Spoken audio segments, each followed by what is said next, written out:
Going on to this tutorial, should we use pre-procedural OCT, or we think that once we've deployed the stent, the last picture is the most valuable? So what are the desires of good angioplasty? Are good stent expansion, no malposition, no geographic miss, avoid side branch occlusion, avoid rupture. We just saw one. Distinguish between plaque rupture and erosion for ACC, for acute coronary syndrome. So all this, a pre-procedural OCT can be very useful in every aspect that I'm going to discuss here. As we understand the long-term effects of drug-eluting stents, we come to that stent expansion is probably the most crucial.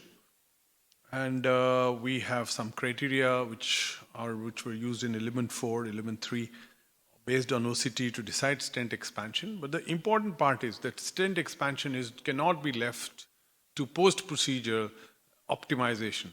Plaque modification has to be done pre-PCI. Then we have apposition, lesion coverage, edge dissection. So all this can be avoided by a pre-PCI OCT. This is an elegant study which shows that how MSA, the minimum stent area, and long-term events, so this was 2-year myocardial infarction or TLR, were related. So we know bigger the stent area, the better the outcome over a period of time. And we also understand from the IVOS studies that probably the cutoff value is 5.5. Not that always we're going to achieve that. There are small vessels where we may not achieve this 5.5, but we have to make an attempt to make the MSA as big as possible. And this cannot be done by just sheer post-PCI optimizing balloons or going on high pressure or using OPN balloons. It has to be done pre-PCI. Let's look at this patient and try to see if pre-PCI OCT helped. 85-year-old diabetic, creatinine of 1, severe LV dysfunction. You can see 30% EF, moderate MR. This was November 17, and he's still doing well. This is his angiogram. He has a blocked OM1.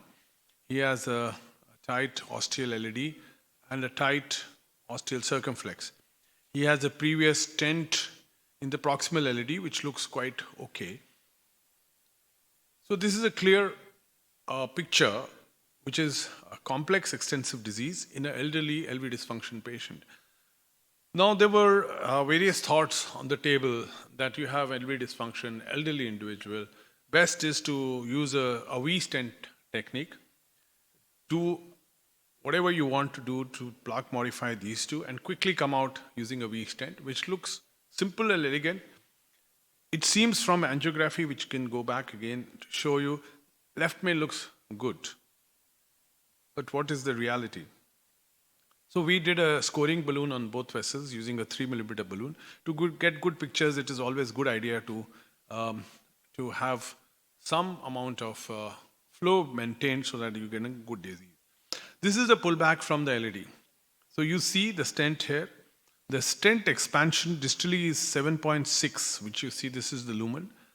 Here in the point B, there is a dense neo-intimal hyperplasia, and there is some stent 5.7, some stent under expansion. So you can see some under expansion with dense neo-intimal proliferation. This is the point of confluence. You see the point of confluence also shows diseased part of the left main extending from LAD. So this clearly left main was involved, which was not seen on an angiogram. So clearly we have a picture which is clear that this the proximal part of the stent is under expanded. There is disease extending into the left main. And third thing, which is very important, there is a geographic miss. At point of confluence, there is no stent. So the ostium, the true ostium of the LAD has been missed. So 3 reasons to get an OCT, pre-OCT image in this patient. So this patient ended up with a mini crush. And this is the final picture OCT, which you see the same point of confluence, shows a great result. The stent was from left main, and this patient has done well over the last 5 years. So clearly, if this pre-OCT image was not taken, we would not have strategized into using larger balloons, into using cutting balloons, into extending the stent in the left main. doing a mini crush technique to salvage the situation. Another patient, 61-year-old, history of unstable angina. He had a previous Lima to LAD, which had occluded. This is the picture. He has CLD waiting for a liver transplant. Came with unstable angina. This is the picture. LAD, left main disease, ramus and circumflex. This is after a 2 millimeter balloon dilatation, an OCT imaging. OCT imaging shows this is the expansion of the stent in the proximal part of LAD, 2.1, grossly under expanded stent. The second is the length of the calcium. You see in the transverse image, dense calcium and extending to a large extent, to a long area. This was the thickness of calcium. You can see a big chunk of calcium on the lower angle from 7 o'clock or so, 7 to 8 o'clock. You see a thick chunk of calcium. So obviously we have underexpanded stent, we have thick chunks of calcium. Obviously the strategy was to break this calcium, and IVL balloon came to help here. And also we realized the left main diameters which were managed, and then this is an IVL balloon which was again rechecked if we have made enough lumen with this IVL balloon. And these were the cracks in the calcium. The same place at 7 o'clock you see a crack with IVL. And this is the final picture, which looks reasonably elegant. Again, this we did as a live case, and this patient is 1.5 years follow-up, doing extremely well. So let's go to another example. This is an RCA, and the patient again had ACS. You see a big plaque rupture. This is the plaque rupture. A large area beyond the plaque rupture, a positively remodeled vessel, and a large area of plaque rupture. We see this, and we did a direct stenting, and you see a very good expansion with no further dilatations. And this is the final picture on this. So plaque morphology can be very, very useful in understanding. So we have got three things now: morphology, length and diameter, accurate estimation, and accurate planning. So can complex lesion subset done with imaging guidance have results close to simple lesions? So this is the point of doing a pre-PCI imaging, because you could do that. But this is always what I get to hear.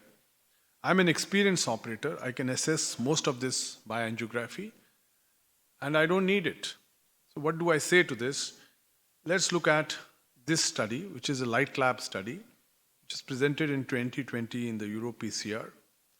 This pulled out, this basis was Element 1, which conclusions of Element 1 were physician decision making was affected OCT imaging in 57% of the patients pre-PCI. Angiography alone versus angiography plus OCT to guide percutaneous intervention again was published. This was Lumen 3. Again, very similar results. So if we come to the workflow, we come to the MLD, which has been described clearly. So you have plaque morphology, you have lesion length, and you have vessel diameter as constituting the MLD. So you would see that pre-OCT impact was 83% lesions were treated differently, either by using different techniques, vessel preparation, or by using different size of stents, diameter of stents, or using more than one stent. So the whole thing was changed because of this. And if we go further into this study, we see the calcium severity and changes were huge. So there was a 50% change in assessment of calcium, and the technique used to change the calcium if OCT had been used in this patient. And angiographic guidance led to inaccurate stent diameter in 38% of the lesions that were studied. Similar was the results of our Pci Oct study, which was presented in TCT last year, which also had similar aims of. So what we did in this study was angiographically, we were supposed to make two lines as to where the stent is going to land. We were asked to write what stent diameter we are going to choose. We were asked to write what lesion preparation was to be done even before we put in the OCT catheter. So all this had to be documented on the paper before putting in the catheter. After the catheter was put, it went to the core lab, and that decisions and OCT was used for taking your guidance.